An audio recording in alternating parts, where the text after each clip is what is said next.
Welcome back to another episode of the Max Stern Podcast. Kaz sits here alongside James Finch, and we're back after a little hiatus. Hope everyone in the U.S. had a good Thanksgiving.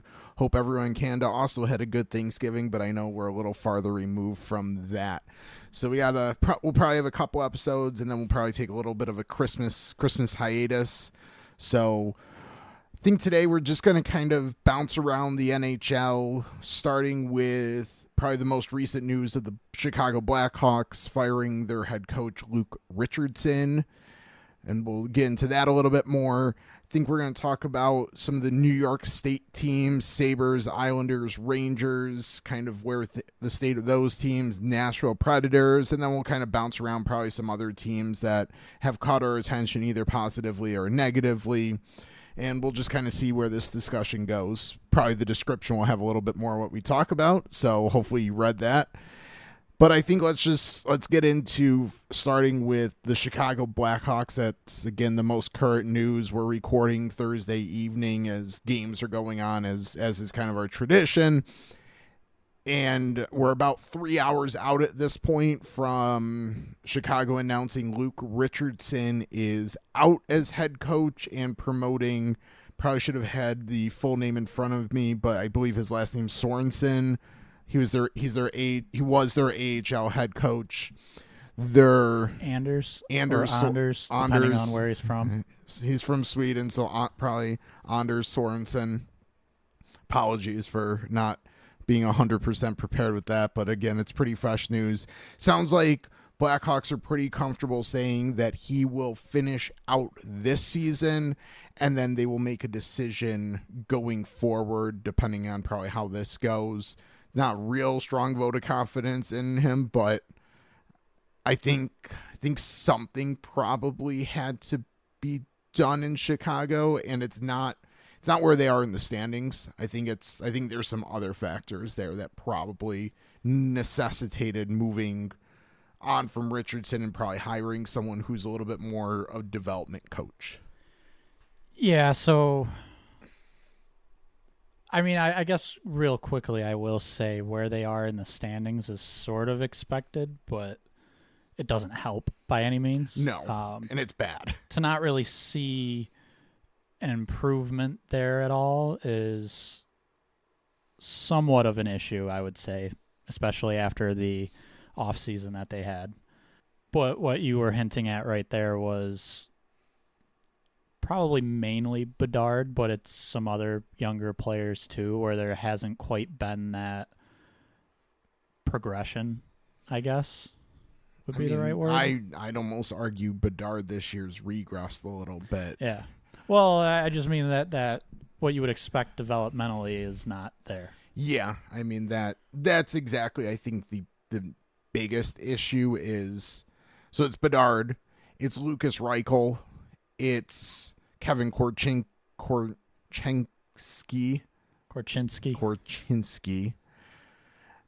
I know he's not in the NHL now, but that's kind of the point. I mean, there's a reason. And then, I mean, just looking at the line, like the lines and the deployment of players that have been rolled out, especially this season. Like, I remember early in the season, one of the running jokes is like Pat Maroon's on the second power play unit in Chicago, ahead of someone like a Reich, I think maybe ahead of a Reichel or something. But like just some of the deployment, the wingers that Bedard has played with, I think he just started skating with Tyler Bertuzzi, which should have been a no-brainer. Like him, and it should have been Bedard, Teravainen, and Bertuzzi from the start. And I know Bedard's been playing some wing or rumored to be. I saw that, and I didn't watch the games and see it. I saw that being discussed, which is borderline insane, I would say, for just the overall situation there. That's not a good thing that happened, supposedly. Yeah. I think it was a move that was probably necessary. I mean, if you're management, I think you can rationalize the record to an extent. It's worse than it probably should be, based on some of the players they brought in this offseason, but you still were probably going to be a lottery team. But if you're not seeing progress from your promising young players, I mean, you have to do something. I mean, they're basically going to waste 2 years of Bedard's entry deal at this point. And the way that it seems like he's progressing or lack of progressing, might not feel real great about that third year of his deal either. So just glancing at relative numbers per natural stat trick, Bedard, Reichel, Alex Vlasic, young defenseman who looked pretty solid last year. And got a pretty substantial commitment, especially in terms of term. From a Corsi for percentage relative, they're all negative. That's a little bit of a concern. Compared to their team, they're worse with those players on the ice from a Corsi standpoint. Expected goals, similar. Actually, the same thing applies, worse with them on the ice.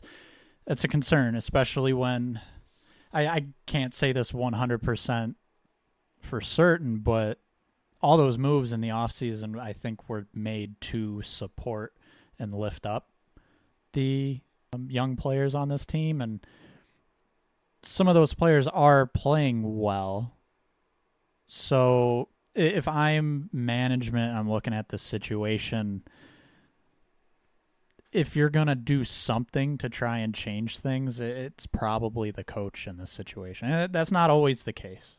So it's not always an obvious fire the coach situation, but this one is kind of, some of that supporting cast is actually playing well. The goalies are playing fairly well. It's just your young guys aren't quite, they're just not progressing.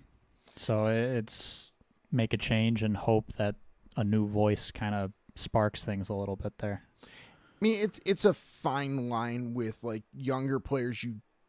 It's a fine line, like expecting them to improve when's that point they should start to improve the team versus, there are some growing pains. But I think your point about, well, the supporting cast has actually been good, and that, or at least fine. Yeah. Like the fact that these young players are dragging seemingly the team down, well, players around that could be basically their line mates are dragging the team up. It just doesn't make a lot of logical sense to not try something different. And I think the number one different is Tyler Bertuzzi with Bedard. Yeah. Yeah, I guess just to kind of, not that I'm trying to push the narrative or anything, but to further back up those supporting cast players, Teravainen is probably the closest to being just very average, middle of the pack. Like I was saying with those young players being negative in comparison to the rest of their team, Teravainen's kind of in the middle. Brody's positive. Bertuzzi's positive. This wasn't a move this offseason, but Taylor Hall is positive. So a lot of those names, even Alec Martinez, like who we were kind of saying, he might kind of be done. He's been okay.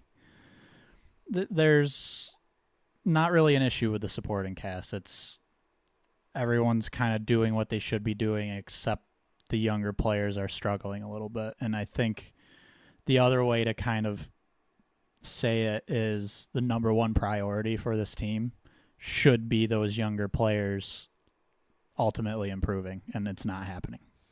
Yep, the supporting cast is not seemingly the issue, so that's clearly kind of, that goes to it's a coaching deployment philosophy issue for sure. So, I mean, they're 25 games in.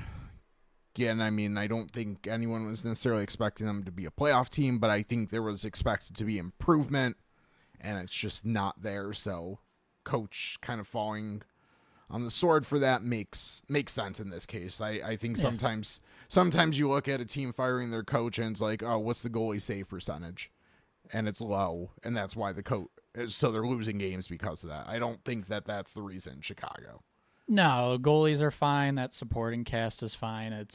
And you even kind of mentioned right at the beginning of this, records not even like the true important thing here. It matters, but it's not number one. It's those young players and how are they doing. And with the other things that are going right, you would think that step would be there, and it hasn't. That step forward would be there, and it hasn't happened. So Richardson's gone. Yeah, I think one fun fact that I saw, I think Anders Sorensen becomes the first non-North American born head coach in maybe NHL history. That might be right. So we'll fact check myself. We'll fact check me quickly, but that's kind of a cool thing. I mean, you're seeing more captain. Like, it took a while for non-Canadian or U.S. players to be named captains. That trend's been changing, and I think and it's also starting to catch up in the coaching. I mean, even if you look at front office hires like GMs and assistant GMs, there's very few non-North American born people in those roles as well. So the international representation, I mean, hockey still has a representation problem in general, but being a little bit more world view and a little bit more inclusive of different nationalities in kind of big roles, I think is a step forward. But so after fact checking, he is the third European born head coach, basically. Not Still impressive. Sarah Wally's tweet exactly was Sorensen becomes the third European born and trained NHL head coach. Though he has the intern tag, Chicago believes Sorensen has bright future and will be given every opportunity to earn the full-time title. The Blackhawks actually was made the first hire in Alpo Sunanen. I'm going to assume that he is Finnish. And then Ivan Halinka with the Penguins at one point. Must have been right around that same time because I don't remember. Must have been in my early hockey watching days because I don't remember that name too much. Neither do I. The early 2000s would have been my start of my hockey watching days. So now that we got that all out of the way, yep. Point about getting greater global diversity still stands though, Absolutely. Especially in management and head coaching jobs. So which other underperforming teams should we move on to? The Predators, the Sabres, the Rangers. Let's stick in the Central. Okay. We'll do Nashville, and then work our way up our way up the standings too a little bit. I guess. Bit. So, Nashville Predators, brutal. Yeah, I'm still kicking myself for the very when we did our Central Division preview. I had said I was concerned, and then you talked me into it, being confident in that team, and I should have stuck with my gut there because everything I kind of laid out for my logic of why I wasn't confident in them is kind of coming true. Yeah. I mean, I didn't expect it to be this bad. I thought they would be maybe, my gut reaction was like fringe bubble team. Right. Even the last time we talked about this, I stuck with them because their metrics still looked good, and they're not awful, but they're not as good as they were.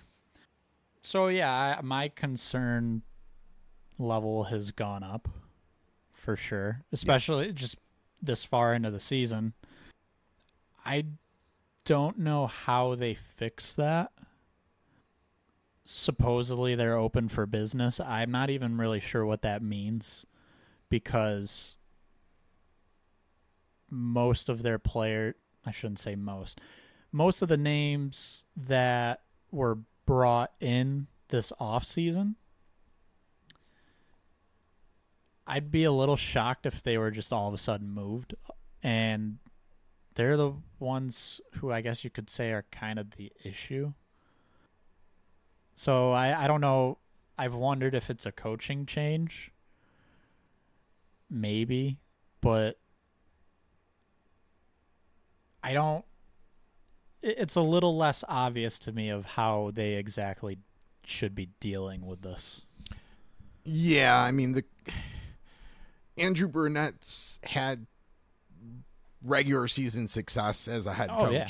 So, I mean, I'm not saying that's not the issue, but I mean, looking at kind of some of the contracts, I mean, I don't know how movable Philip Forsberg. I mean, he's got a no move clause, and he just started I think an 8-year contract, so he's got until I think he's got 6-7 more years on his at $8.5 million. The cap hit's fine, but the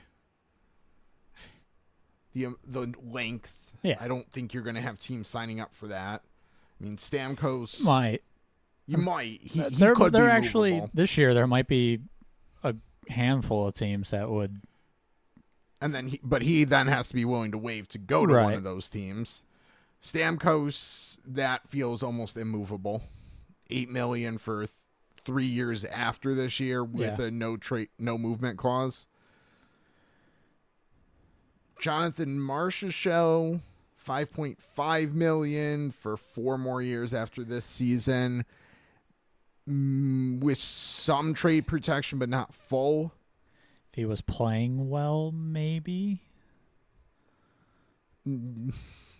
Maybe. Like, he's not the same player he was last year. Yeah. So I think it would be tough at this point. For me, once you get past those 3 you just listed, it's a little easier to move. O'Reilly's got 2 more years after this, which isn't insignificant because he's 33, but at $4.5 million, like, that's movable. Someone will buy a middle 6 center off of you, and you'll get a decent return. Yeah. Thomas Novak, I don't know if I'd be ready to move him yet. Nyquist definitely, but he is fallen off this year. Yeah, I mean that's a no-brainer. Like, he's a sell candidate. Oh yeah, no matter what, for sure.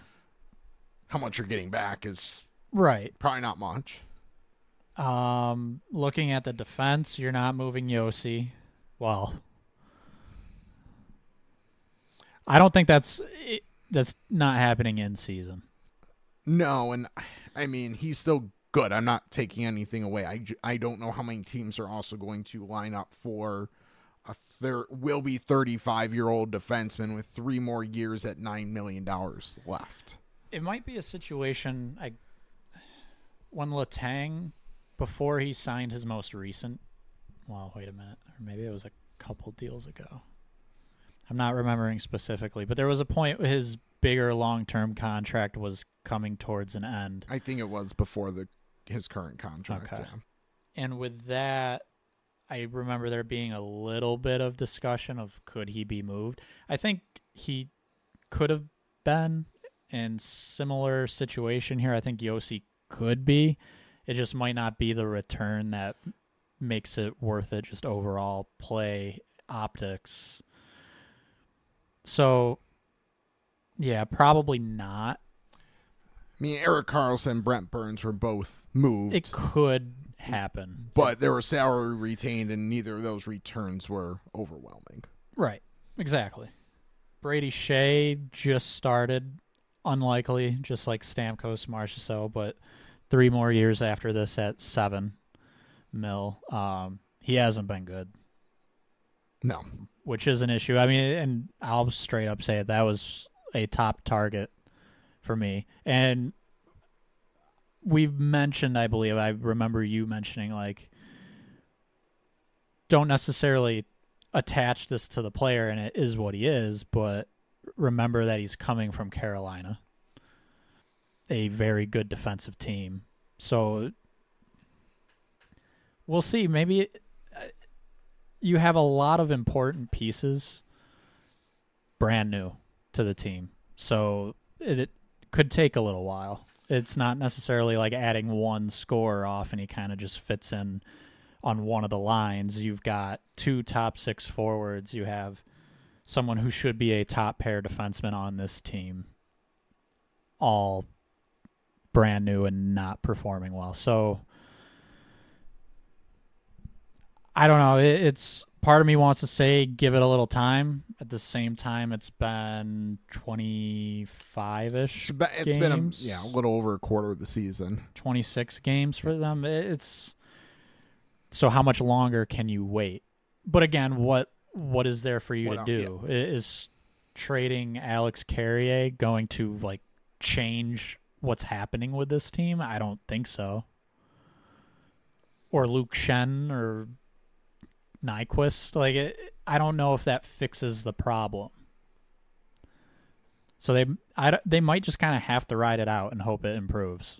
Yeah, I mean they made a very minor goalie swap, Scott Wedgwood for Justice and Noonan, which I don't mind that trade at all. I actually kind of like it for them.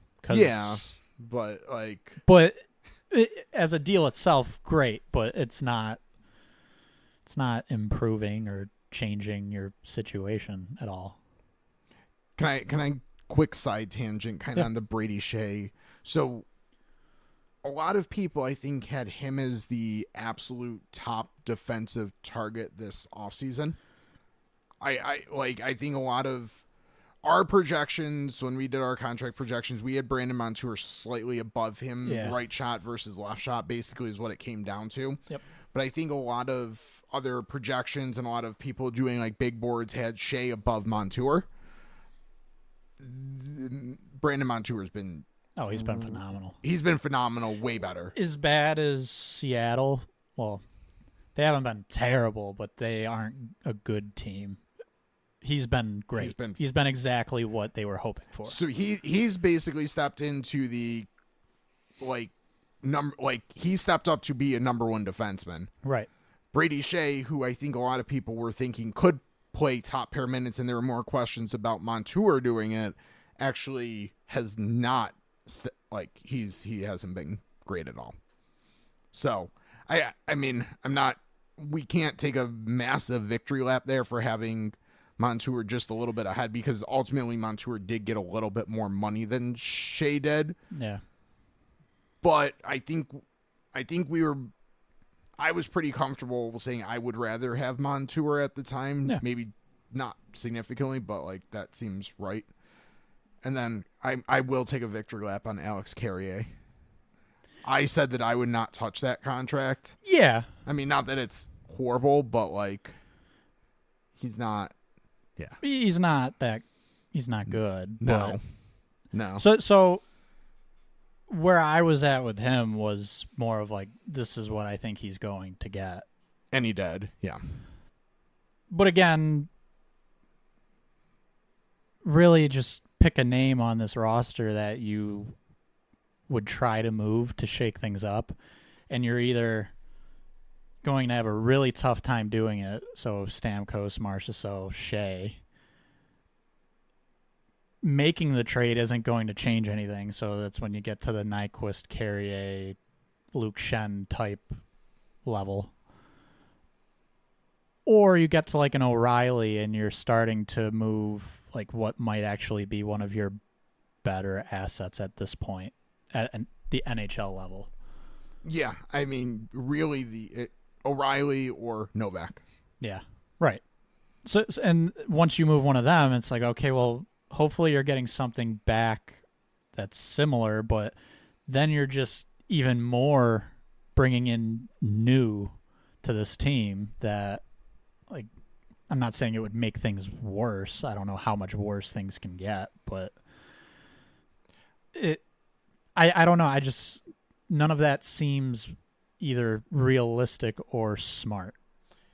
Yeah, I don't see. So, I mean, probably the closest comparison, and I don't know if best is the best, but the closest comparison trade value wise that is recent, Ryan McLeod from Edmonton, but he's younger. Yeah. But also only probably more of a third line, the little bit up of the line of potential. Yeah. But he got a top level prospect as the return, and that's it. Yeah. I mean, and so like you said, younger, was an but RFA, team control, which depending on who's traded here, you might have a decent contract for at least a couple more seasons, so you can argue team control there. But yeah, it's not. There's no obvious way out of this. That's why I had mentioned if a coaching change happens, because to me that's kind of where that decision would come much more into play, is looking at this roster like, what can you really do to change what's happening right now? Not a whole lot. So it might end up being Brunette out, someone else in. I really wondered when Montgomery was fired if Nashville would potentially make a move like that. They didn't. St. Louis was the one that did it. But hey, that's a good transition to let's move to another team, because on that same thought process, so the Montgomery was hired. We didn't talk extensively about that on here, so maybe we'll get into that a little bit. But one of the teams that I had said, so this was right after the Oilers had absolutely just throttled the Rangers, but it was a real late night game. Yeah. It was Saturday or Sunday night, and it ended at 10:30, 11 o'clock, maybe even later. I think it was Saturday night game. Yeah, it ended probably like 10:30, 11, maybe even closer to midnight. And I'd watched most of that game, and the next morning Montgomery was hired by St. Louis, and I had texted you, I wonder if St. Louis didn't do this, if the Rangers would have. Yeah. Because it was I do want to say this is slightly before the loud trade news that came out of New York. Yes. So this is before Trouba Kreider, so we'll get to that a little bit, but I kind of watched that game, and it was kind of like, this is a get a coach fired type of effort that I saw. And I don't think you make a rash decision if obviously the Rangers were sitting here recording, have still not made a head coaching change. But I do wonder if Montgomery was still available, if the Rangers would have maybe made that move already. But again, St. Louis scooped him up really quickly. And really, since that Oilers game, the Rangers have been struggling. Yeah. And I don't know, smoke. There's really been fire around the Rangers, but nothing's happened. Well, in a just weird way of handling things, it was pretty much the GM lit the match and threw it on the pile. Pour gasoline, lit the match, and walked away. That.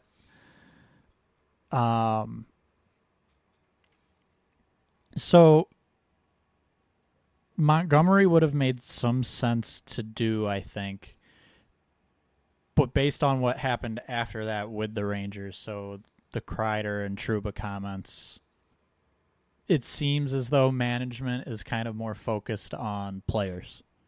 That this is a player issue, which it might be. What's interesting to me about this situation is what management is seeing and what the issues are. They were there last season. Yes. They were covered up a bit more. Well, a lot more last season. As far as ultimate result and what you're seeing on the ice, it's much more obvious to just the eye that things are not going well in New York. But their metrics were poor last year, and they had a really good power play, pretty much, and a goalie. Yep. Goalie hasn't quite been there to that level. Started off pretty well, but has recently, not to a bad level of play, but hasn't played to that Vezina level. I just think it's a little more out in the open of, like, look at these issues, because they're not getting covered up. I could probably fact check it real quick. I feel like their metrics, and I'm kind of pulling up as I say this, I feel like the Rangers' metrics this year are actually slightly better than they were last year, in kind of an ironic type of way. I don't think they're that much better, So I've got this year up. So, okay, I got last year's up. So last year, the Rangers, okay, they finished Corsi 4 percentage, basically rate at 50% 5-on-5. They're at 47.9. Okay, so that's worse. And then their expected goals last year, they finished at 49% last year. 48.5. So okay, a little regression. Definitely shot. Like controlling shots is Down. not going well for them. Quality's similar. Yeah. Which I don't know. I mean, it's. I guess I just kind of want to say it's interesting that now this is an issue that's out there. Going a little bit further with it, I found it very interesting. I don't know if this is quite the way you want to take this conversation, but to pretty much call out a captain, which kind of happened over the offseason, but so there's already a little something potentially there, but you do it in the season. And then to also call out ultimately the longest tenured player, so clearly a leader in the room, who, while is maybe metric-wise not quite as strong this year, he's still scoring goals. And as recent as last year, he was one of the positives of a roster that wasn't looking great metric-wise. Very odd to call out that player, Chris Kreider. I don't remember who it was, but someone kind of brought up what's the locker room mindset? And sometimes it could be the case. Not saying it for sure is, but when you're a player in that room that sees your captain get called out like that and someone like Chris Kreider get called out like that, that's not necessarily comforting as a player. And the intention might be to make things a little less comfortable, but when things are bad, that doesn't necessarily... It could spark things or it could make them worse. I think that in tandem with kind of how they did Barclay Goodrow dirty this offseason. So one of the two, I think, like, okay, maybe you get past this, but starting to continue to publicly call out players and also show you're willing to basically do anything to get rid of someone regardless of how basically cooperative they're going to be. Yeah. With Goudreau, in Goudreau's situation. And then I think the other thing lingering is Shesterkin's contract, too. Yep. I don't know how... I mean, Shesterkin hasn't been bad. He hasn't been great. But that's just another, like... I don't like saying distraction, but, like, that's just another thing lingering out there. And you don't know I don't know what the players feel about that. Right. It could be negative. It could not matter. Like we're kind of speaking with hypotheticals here, but it could be some level of distraction or, hey, that's our guy. What's happening? What's going on there? That's kind of where I was like, so you start putting all these things in tandem, and if you're a player, like, it's okay to make the players feel uncomfortable a little bit, but like if they're every single day fearful for their job, their livelihood, their lifestyle, like you might have crossed the line, because like not committing to Shesterkin is just again showing you're not willing to exude confidence in some of your guys. Right. Some of your better guys and some of your leaders. Yeah. And so just how players could view that, this could expand. Capo Caco has been in trade rumors for well over a year. And never gotten any sort of term on his contracts. I'm not saying it's not is or isn't deserved. It probably isn't deserved necessarily, but... Right. And you look at him, same deal. Whether it's deserved or not, Ryan Lindgren gets a 1-year contract. And you start to look at just other things that are happening on the roster. Philip Hedl is a good player, dealing with injuries, so there's not as much consistency there from him. Something you and I've agreed with you every step of the way here, but you've highlighted before is Zibanejad. In past seasons, like, look, this guy's not a number one center. This year, he's not a number two center. So it's almost at the point where pretty much everything that could go wrong is going wrong, and I say that with some wiggle room. You've still got some positives. Panarin's decent. You have Adam Fox, who's a franchise defenseman. Goalie situation compared to a lot of the league is still good, but all those other situations, some of them were already there. Now you have some new ones with Kreider, which, I don't know, might not be a big deal. I could see Kreider just continue being Chris Kreider still. But it's just another layer that didn't really need to be there. Yeah. What's the solution? I don't know. We've said for a long time, not to keep hammering on Zibanejad here, but that they need ideally a true number one center. They need for sure just another top six center. Forgot to mention Trocheck hasn't been as good this year. But he played at basically a career high level last year. So right. I think that's less of a knock on Trocheck in that, like, last year he was so good. This year he's still fine, but really he's playing probably at the level you would expect him to at this point. Which to me, he has always been like fringe 2C, really good 3C type of player. Which even if he turns a corner and starts to play well, like, you're probably getting that good 2C, which would be beneficial for the Rangers, but you've still kind of got the hole there. Riley Smith has not been a good addition. Yeah, that's probably not surprising. No, but just to keep going down the list with how this team's performing, nothing's... I will say, let's compare them to Nashville a little bit. There is more of an ability, I think, to do some sort of shakeup. Does it fix things? I don't know, because even going back to last year when they were the best team in hockey, there were clear signs of underlying issues. So now that they're starting to show a little more, does one trade really matter? If you move out Chris Kreider, is that actually a positive for this team? I lean towards it's probably not one.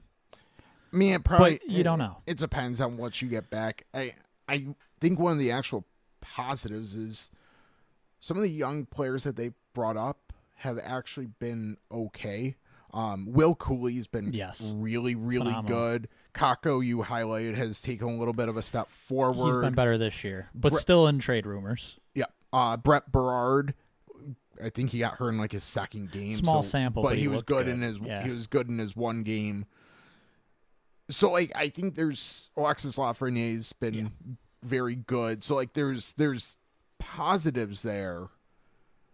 So maybe, creating actually more lineup spots for some of these younger players to have a bigger role, maybe that helps. But I think ultimately what happens is Lafayette's on the chopping block. Yeah. I mean, he's notorious short shelf life coach, and we're about reaching his shelf life, and things are not going well. Yeah.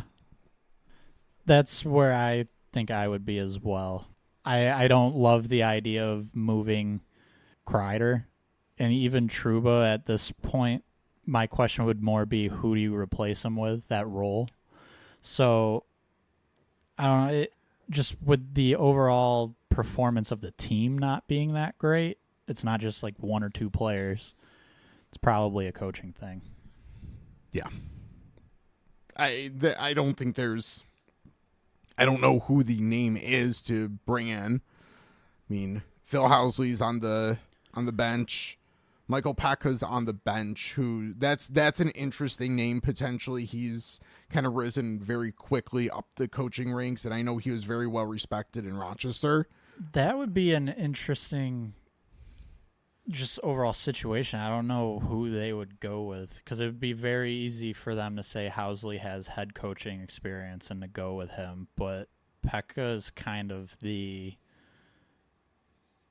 like up and comer, in a way, like someone who is on that track to eventually be a head coach. So it would be interesting if they made that decision mid-year. I'd like it. I think it's a cool one. Housley's less exciting, but I would also not be at all shocked. Ironically, probably their organization best option went to Edmonton last year in Chris Knobloch. Yep. That was the probably obvious, and I mean, okay, you can't argue last year's results with Laviolette, but like looking at it now, like might have they been better off with that as the idea longer term? Who knows? And then of course there's always the guys out there. There's always the Bruce Boudreau's of the world. I don't even know. Gallant's probably not back. No, but he's also out there. Boudreau would be fun. I like when he's like just in hockey. Yeah, like when he's a coach somewhere. Well, and then there's always the looming Joel Quenneville, which I hope doesn't happen. Yeah. But like, if it it's keeps going getting to, mentioned enough. This is the type of situation that it. Like, if it's going to happen, this is when it's going to happen. I don't want to see that happen. No, I agree, but it gets mentioned enough. His name gets brought up enough that it's clearly there's some level of possibility to it still. But hey, New York Rangers to Islanders. Yeah, so I think now you need to hop on an A train out to Belmont Park. Right. Yep. Yeah, hop on an A train out to Belmont Park. Yeah, I lived in New York for a year. I'm showing my very little knowledge. No.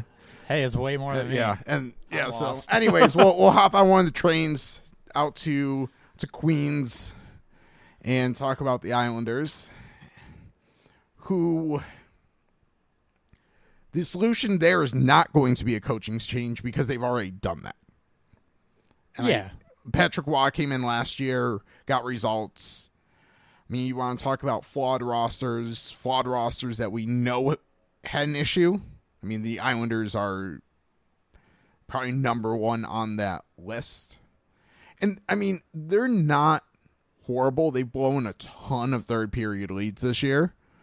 Lost a lot of points that way. They're just below, they're right around a 500 point percentage. Like, they're really doing what the Islanders always do. But I think it's starting to feel different because I think there's less players there that you feel like you can count on.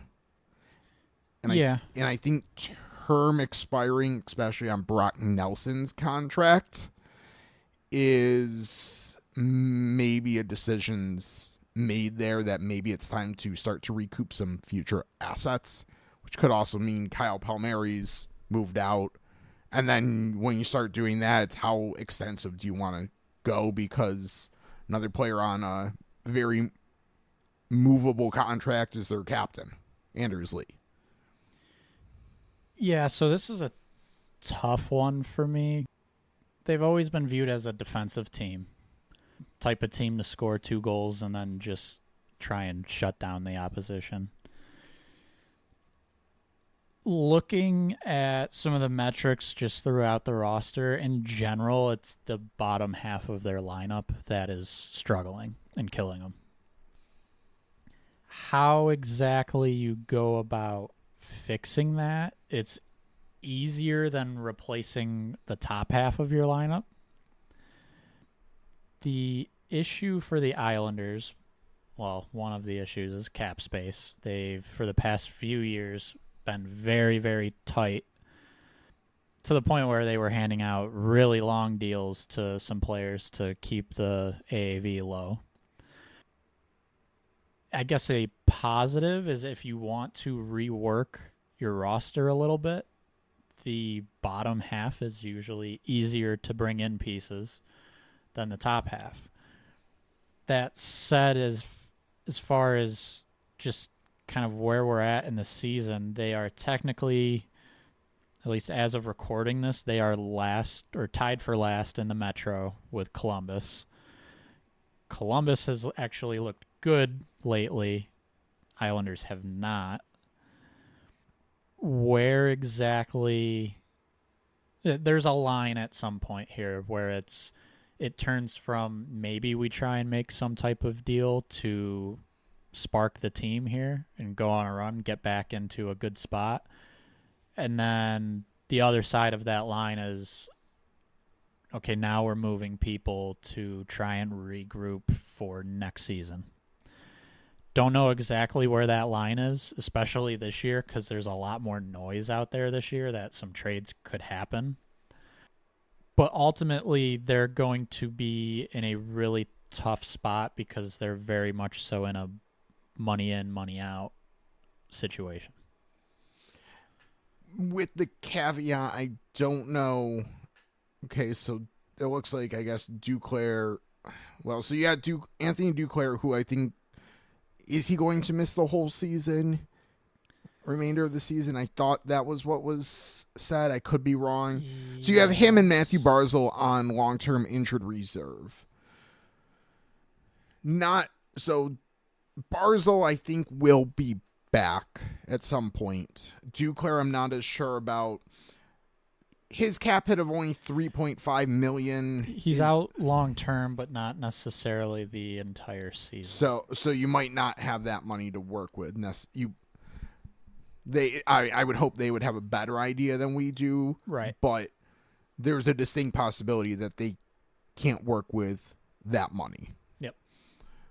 Which is where I was going to go and say maybe there is a little room, but if you have to potentially have room for him to return, then I think you're kind of, yeah.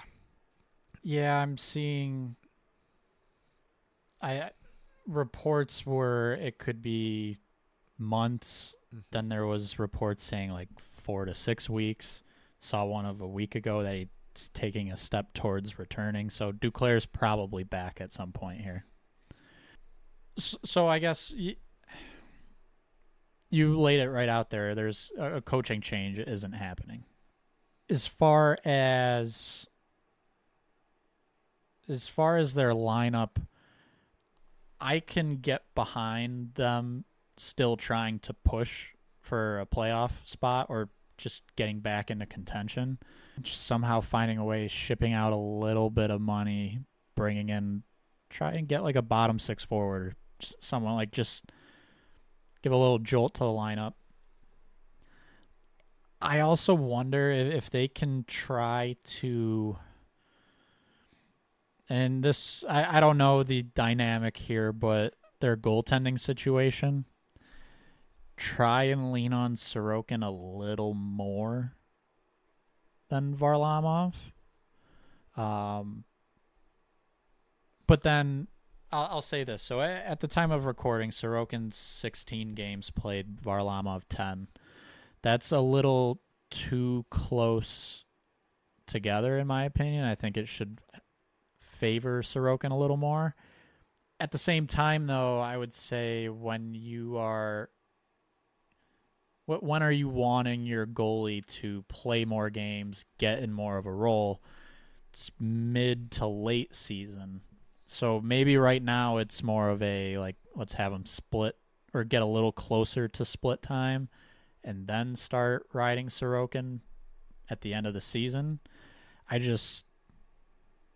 That's a spot that I think they could improve a little bit just with what games they're giving to what goalie. And I think one other important caveat to throw out here is Sorokin over the offseason seemingly was dealing with something injury-wise, so it makes sense that they're kind of relatively easing him in from that standpoint. So that's just another potential reason. But I can even get behind, like, beginning of the year, let's ease them in. Even if there isn't an injury issue, let's kind of have it be closer to splitting time and then lean on your top goalie later in the season.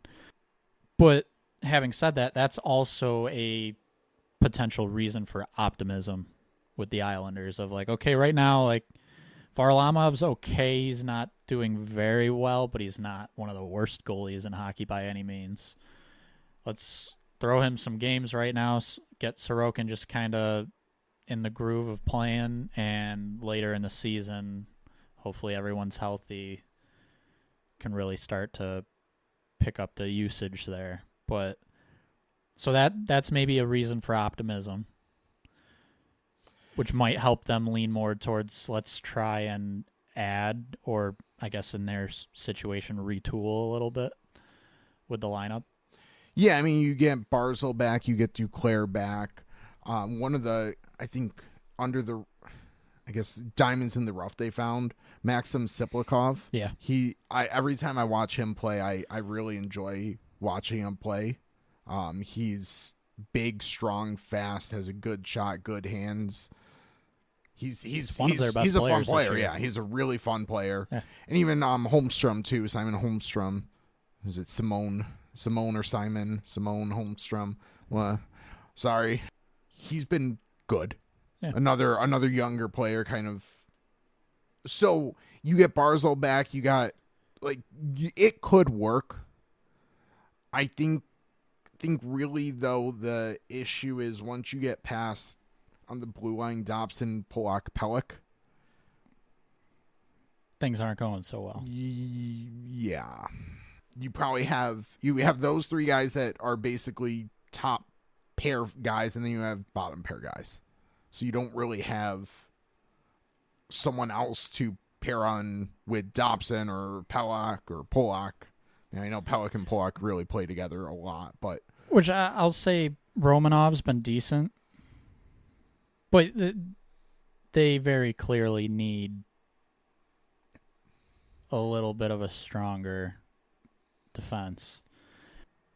So I guess something we can talk about somewhat briefly with them is if they're going to retool, one of the names that's been out there a lot is Brock Nelson.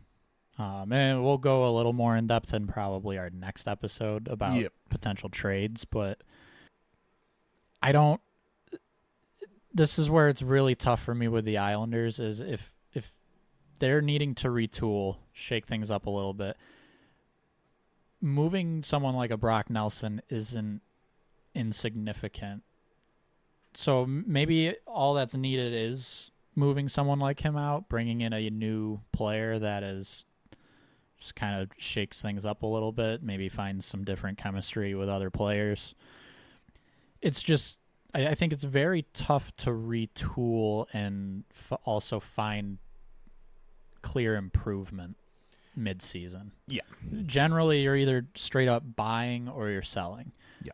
So it's, maybe they do find something. There are other teams supposedly wanting to retool. You got like the Sabres out there, Bruins supposedly, Nashville, Detroit. Like there's a lot of teams sitting there right now kind of saying, well, maybe we need to do some sort of shake-up move. So maybe they do figure it out and find a deal, but I don't know. I also see the bottom half of their lineup being more of the issue. So if they swap out Brock Nelson for, I'm not even sure who, but swap him out for another top six forward, well, okay, maybe it's a change, but not really addressing what the problem is. Yep. So, I think our next episode we have planned is kind of, we'll theme it. It's a Christmas theme, kind of like holiday shopping type thing. So that's kind of our plan for the next. We've went pretty long on those teams. So let's do some kind of quick hitters. I know we wanted to hit on Buffalo a little bit. Recently blew a 4-0 lead to the Colorado Avalanche. I think we spent more time probably in the shopping episode because I think that's really where it is. They need bigger teams to make an addition. I mean, they're controlling shots better this year than they have in the past. Quality is not there. I don't know if there's reason to look for improvement from the shot quality because this is now a multi-year issue under different coaches. So I think at some point there's got to be a roster shakeup. And again, I think maybe we talk a little bit more in depth on that shakeup in our shopping episode, because I think that's really what has to happen. I will say, just I guess to kind of talk about Buffalo a little bit, you mentioned how it's kind of same old between multiple coaches. What's happening with the Sabres right now, it's what happened last year too. It's not generally how Lindy Ruff teams look.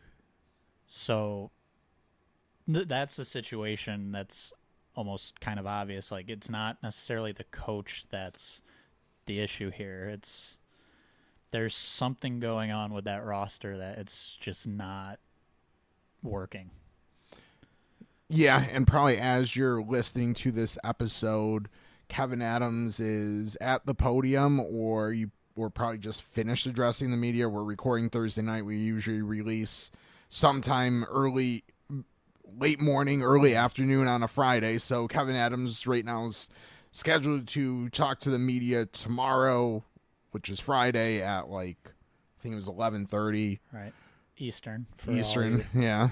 So Western listeners. Maybe he'll have things to say, but there's just, I don't know what the GM can necessarily come out and say outside of taking some hits from the media and showing the fans that there's, someone that they do care and want to do something. Yeah. The fans see it. I mentioned before we started recording that it's as much as fans want to hear from the GM, from the team's perspective, I don't know exactly what they're hoping the outcome is of this press conference.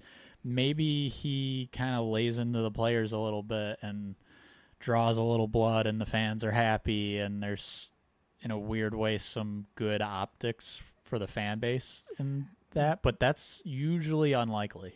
Is he going to do what Chris Drury did with Trouba and Kreider and put multiple players on public blast? Which Adams in the past has gone to the level of things aren't good enough, but he doesn't usually single out players. And even if he does, it's not. It's all right, he knows he needs to be a little bit better doing this, and we're working on it. And you don't really see any consequence of that issue laid out. So it's, I don't know. We'll see. I could be wrong. I just don't know if it's really worth going to the podium and potentially walking away and having people even more upset than they already are. Yeah, I mean, it's also just weird.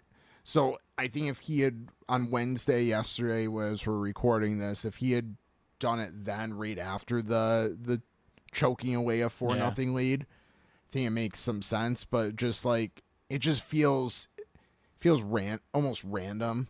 It was pretty just randomly scheduled. He's going to address the media at 11:30 a.m. Okay, it's almost reactionary in a way of okay, there's a lot of noise right now, especially after that loss. I guess I'll talk to the media and try and calm the waters a little bit, and that's more the vibe that I actually get from this. Of my guess is we see classic Kevin Adams trying to kind of not downplay, but just hey, we're going to be okay type of thing. And I don't know if that's what fans are wanting to hear. So I'm expecting Sabres X to not be happy by noon tomorrow. Yeah, I mean, this, by the time I edit and release this episode, the press conference might have already happened, but right. I can't see anything meaningful or substantial coming from that necessarily. Yeah. It could be a congratulations to Dahlin and UPL for the Four Nations selection. Oh gosh. If that's the case, I think Sabres X might literally burn. Yeah. Be lit on fire and burn. Yeah. It was just yeah, and as you it's if just you're nice. listening and made it this far, you notice we haven't even talked about the Four Nations. Both of us, to be frank, don't really care. Yeah. I mean, I'll watch the games. You'll watch the games, I'm sure. Probably, unless I have something going on. I'm not necessarily setting time aside to specifically watch them. Cool, I guess. It's like the Olympics, but cut in half. Like you're not even involving Not- everyone, And it's middle of the season. It's just kind of weird I, to me. to me, it's they're glorified exhibition games. It's almost like they're trying to World Cup in a way. I mean, but that's exactly, yes. It's not. Again, it's not everyone. There's no, I mean, I know that when you play for your country, there's a level of bragging rights, but I can see this turning into just a slightly more competitive all-star exhibition games, I guess I should say. This is like, I want to say it's like a week's worth of games. Something like that. Not going to be happy when it's over and you're sitting there watching your favorite team and your star player's hurt. That's Like it. So I don't know. Not to go off on the Sabres here at all, and it's not their fault at all, but lean back spasms. You want them playing in a tournament that really doesn't matter in the middle of the season when you're trying to make the playoffs, and he has back issues. Yeah. Where you want him just stepping in front of a shot in the break his quote-unquote foot, championship blocking game. a shot. Like it just, I don't know. It's weird timing. The purpose seems a little, just, I don't know. Don't love it. Yeah, I mean, it could be proven wrong if the players really buy in and a great product's put out. There's the potential for that. Yeah. I just am not optimistic right now. I think if it occurred before the season, like when they did the World Cup of Hockey, however many years ago. I'm not saying that was the best, but I think there was a little bit more. Players were a little bit more willing to go out because it was kind of their part of their preseason and ramping up ready to play. Here it's in the middle of the season. There's no gold medal on the line. There's no I mean, there's a level of recognition for the country, but not. It's not the but Olympics. Right. You're not playing for that prize. You're not playing for a medal. Maybe they'll get some. It's a cheesy week medal. or week and a half long tournament. I think it doesn't include all of the nations represented in the NHL. It's 4 of them, as the name implies. Yeah. So it just feels very random, almost money grab esque. Well, that's exactly what it is. What it is, but I just mean the feeling of it. There's not even how else do you portray it, really? I mean, there are other ways, but I see right through it, kind of. So I don't know. I'm sure there will be some fun with it. We'll see some cool highlights. You'll see. Be nice to see some cool stats or interaction or interactives kind of come out of it, like some tracking data or some integration onto the broadcast of some more that's the time to experiment with that type of thing. Yeah, and what I was kind of getting at, fans will be happy, I guess, just hockey fans seeing Heiskanen assist Barkov or something. You get to see top players that don't usually play together. So cool. But again, to me, glorified right game. Yeah, exactly. Yeah, we were like, okay, should we do an episode on related to, and neither of us had any appetite to stretch that out. So that's about our. I think we spent about 7 minutes on the Four Nations. We'll do a couple more quick hitters and wrap it up. Top of the league, Minnesota Wild now on top.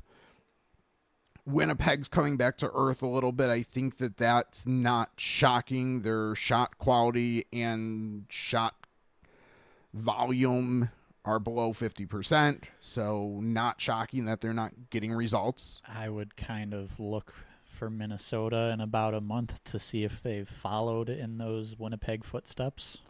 They got a little bit better. They're a little better in shot quality. They're at least up there, but you're kind of looking through the everything before we started recording here, and a lot of the top teams in point percentage right now that you can talk yourself out of them actually being good. Washington's okay across the board. Jets are coming back to earth. Vegas is terrible in controlling shot quality. Yeah. Maple Leafs are playing Craig Berube hockey, which which means you do not control the shots or the quality. Carolina's still Carolina, but they've got some goalie concerns. Devils, Stars, Kings, Canucks, Panthers seem solid. Yep. And then after that, like, there's no one. Well, so you had one team you would point. Well, there's a couple I guess you could highlight. Just kind of looking at the bottom half of the league in those numbers. So Corsi for and or expected goals. Tampa is kind of in that middle. Yep. New York Rangers, we talked about them a bit this episode. Winnipeg's down there. Vegas, you mentioned. St. Louis. So there's some teams that aren't great, and even you want to look at like a Vancouver. They're more towards the middle.